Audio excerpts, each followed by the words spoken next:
Welcome to Gate City Chronicles. I'm Kevin Avard, and I'm joined with author Meg Christian. Welcome to the show. Thank you. Wow. As just before camera, I was just saying how envious I am of you. You are an author, and you've written 3 books. And tell us a little bit about yourself. When did you start writing these books? When did you start writing? Or Pretty much as soon as I could pick up a pencil. I think most kids would be, playing games or whatever, doing sports, and my best friend and I would sit down and we would just sit and write stories for hours, and then we'd swap them and critique them. That was what we did. Right. In elementary school? Yes. Right. Do you have copies of those circulating? Or did you publish any of those? No. Most of them will never see daylight. That's probably good, but I like to reread them for fun. Now, you read a lot. What are some type of things that you read? I really like a little bit of everything. I love fantasy, which is what these are, but I love some historical fiction. I love reading just about anything, some occasional romance, something that's funny or whatever. Right. So you started getting serious about your writing in high school? Mm-hmm. Okay, so let's talk about your first book. My first book? Yes. Well, this was the first probably full-length one. The Last Rawl trilogy? Rawl trilogy? Rawl. Mm-hmm. Okay. Tell us a little bit about the title. Well, in it, that's the girl's, her last name is Rawl, and she kind of comes to discover that she is the last of her lineage from that line. It was a very important lineage, but I won't go too much into that. Okay. Oh, we don't want to get It's important. Okay. And so this is a fantasy book, and how old were you when you started writing this? I was probably 13 when I started it. How long did it take you to finish it? It took me about, I think, 2-ish years to actually write the whole part, and then I spent a while just editing it and taking out parts, adding things. Tell us a little bit about the editing. What did you go through as far as editing? You wrote your whole story, and you thought to yourself, wow, it's done. Now I got to go back and check this and check that. Was that more work than writing the story? Oh, yeah, absolutely. Yeah. So creating the story is the fun part, and then the editing is kind of the work of, oh, this comma doesn't go here, or oh, this part doesn't make sense with the character, I need a new scene, and it's a lot of rewriting, and it's not my favorite part. No, I would imagine. And so you went back, how long did it take you to edit? I spent probably about a year editing it. Not every day, but just picking it up at different points and reworking things. So needless to say, this is about a 3-year passion of yours before it was completed. And you did this at 14. So by 17, you're all published, you got it ready for publisher, and then take us through that process. Okay, it's done. Mom, it's done. Dad, it's done. Whatever. It's done. It's beautiful. Now we got to get it illustrated. How did you do that?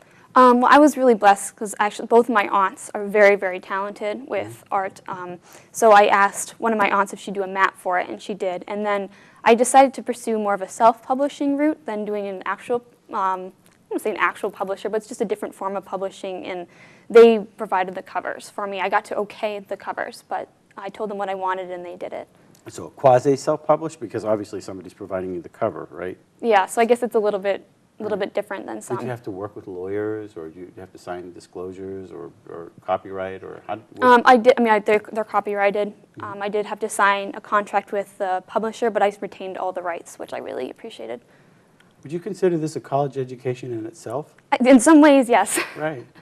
So you first started off with the Last Rawl trilogy, book 1, and you finished it just prior to you graduating high school, I would assume, 18, 17 years old. Yeah, a little bit before. And you got a publisher. I see 2 other books here. Where we have, again, Last Rawl, and then this is Where Fire Meets Gold, and then the last one's called To Know the Cost.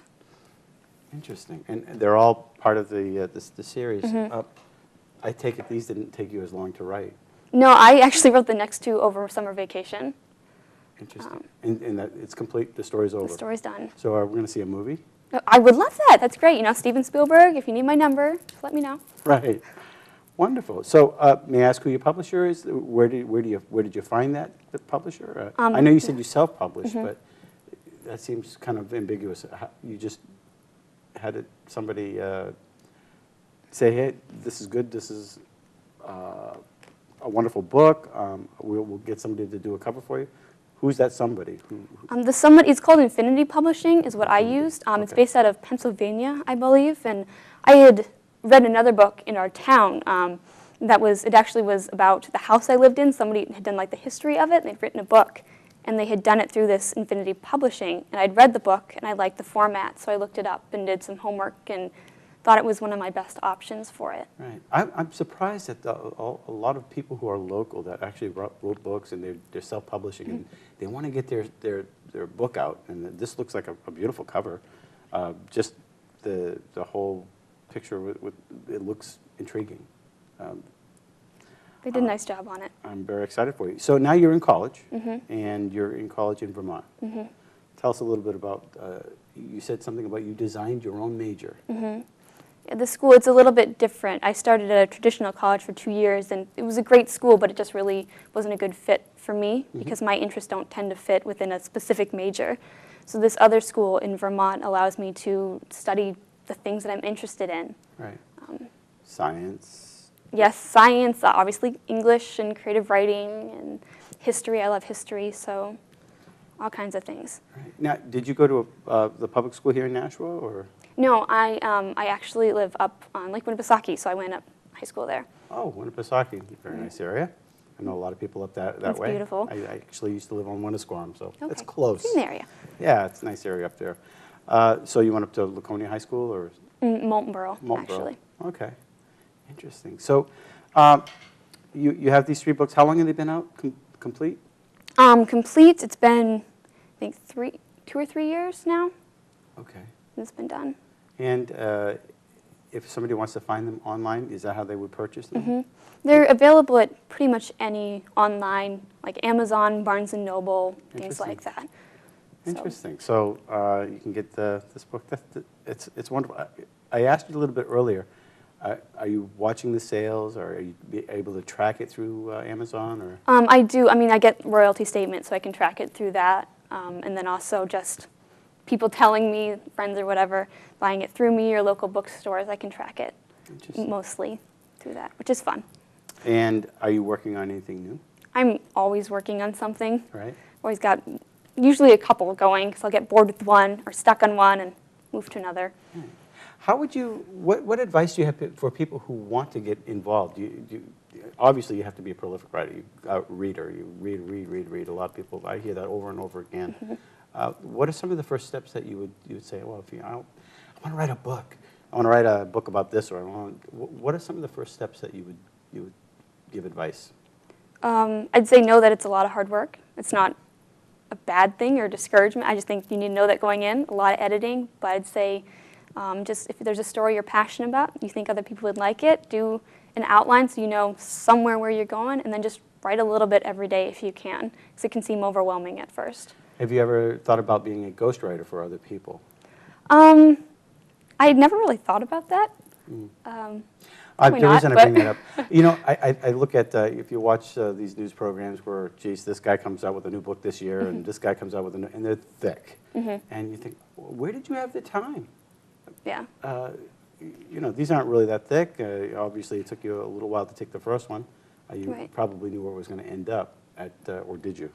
Pretty much. Yeah. So after the first year, or first 3 years, that's a lot of work. These guys are putting these books out, these volumes out in a year. I'm thinking, how do you do that? Yeah. Wow. So we were talking off camera a little bit about your college, and one of the majors that your thesis is about this human trafficking. Yeah. Can you talk a little bit about that? You have an interest in that. You're doing studies on that. Obviously, that's a problem here in America. It's huge. What led you to that? Well, actually, there's a singer who I have really enjoyed her music. Her name is Natalie Grant. And that's one of her main, I guess, platforms, you could say, that she speaks out about. She has a place called the Home Foundation that's dedicated to helping girls. And so I read about it through her on her blog. And I had never heard of it before. I was probably maybe 14. And I was just appalled. I didn't think it happened anymore. And right, so people, young children, well, not necessarily young, I guess, as well. It can be anybody, but yes, young children, just, there's, I think the statistics say that there's approximately twice as many people enslaved today as during the height of the slave trade. And that's just appalling. It really is. I was watching something, I don't know if it was on NBC not too long ago or Fox, but they were talking about an individual who had escaped from a concentration camp in North Korea. That's all he knew, all his life. It was 60 Minutes. Okay. I take that back. And they were trying to weed out any type of opposition, so it was a generational thing. And he just grew up in this concentration camp, and if you tried to escape, you were murdered. Yeah. But this is a little different. You're talking about children that all of a sudden they end up missing, or little kids, or teenagers, using the sex trade and the whole. And it's all over the country. Yeah, and it can be domestic slavery where they're kept as a house slave, but they're kept in somebody's basement and then they're forced to clean all week, or all kinds of different ways that people can be enslaved. How far along are you in your thesis in this, or in your research? I'm pretty much closing in on the end of the research part of it, and then I'll spend next semester doing a lot of writing for it. Interesting. And is it going to be obviously published? That'll be your work, obviously. You'll put it out there? They'll publish it through the school and make it look nice and everything. Now, when you graduate, what do you want to be when you grow up? That's an excellent question. I don't know. I really don't. I have so many interests. Writing, obviously, yes. Human trafficking and just justice, social justice, and so many things. So I'm kind of waiting to see what doors open and what I can find. Right. Oh, that's interesting. Well, so it's the Last Rawl trilogy, the Battling the Unknown by Meg Christian, and you can find it on Amazon.com, as well as we find it in Borders as well, or? Not sure Borders anymore, but you could do Barnes and Noble. It would be. Or the funds are going to a particular cause. Tell me about that. They're going to the Southern New Hampshire Rescue Mission, so right here in the area to help the homeless and food and place to stay. Very interesting. So I'm sure they appreciate all your help. How did you get involved with that? It's kind of interesting story. I was looking at I knew I wanted to donate the proceeds. I didn't want to keep them, and I didn't exactly know where to send them to, so my mom was actually helping me. We were looking on the web. I wanted it to be local, and found this place, the Southern New Hampshire Rescue Mission, and unbeknownst to me, they had just put up their web page. So Carlos, who works at the mission, he said it was a sign from God that we just put up the web page and you called. And I said, I don't know how much it'll be, how much I can send, but I'd like to send the proceeds. And so they're wonderful people there. You're helping a local artist or a local author, and you're also helping the local mission to help those who are homeless, and that's very interesting, very heartwarming, very good. How long has this been in effect? Since you've had it published, or? Pretty much. Oh, yeah, it's a couple of years. Have you visited the mission? Tell us a little bit about that, if you don't mind. The mission. I just think it's a great place. I got to know a man named Carlos Salamanca who works there, and he's actually, I think, just recently transferred to a different mission. But they have beds for men there to stay the night, and they have meals. They want to expand more for women later. Right now, I don't think they have as much for them.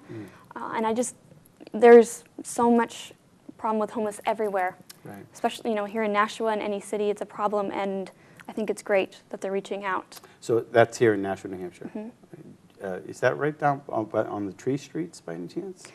You're asking me street names. That's not a good thing to do. If you hit your mic, that's fine. That's nice. Right. Well, we appreciate what you're doing, and obviously it's a good cause. And we thank you very much for coming on Gate City Chronicles. This is very heartwarming. And how can I get a copy? Can I get it if I get? You can have these if you want. And we'll, absolutely. Get it signed. I have a little girl at the house who loves to write. She's been writing. She's only in 4th grade, and I have a feeling that she's going to be a prolific witer. Good for her. Age isn't age is not a problem. No. Well, thank you very much for coming on Gate City Chronicles. Really appreciate this. And if people want to get in touch with you, how would they do that? Probably best to be through my Facebook page. I have one for the books. It's just Facebook/The Last Rawl trilogy. Wonderful. Okay. Well, thank you for watching Gate City Chronicles this week, and pick up the book, The Last Rawl trilogy, and help out the homeless at the same time. So until next week.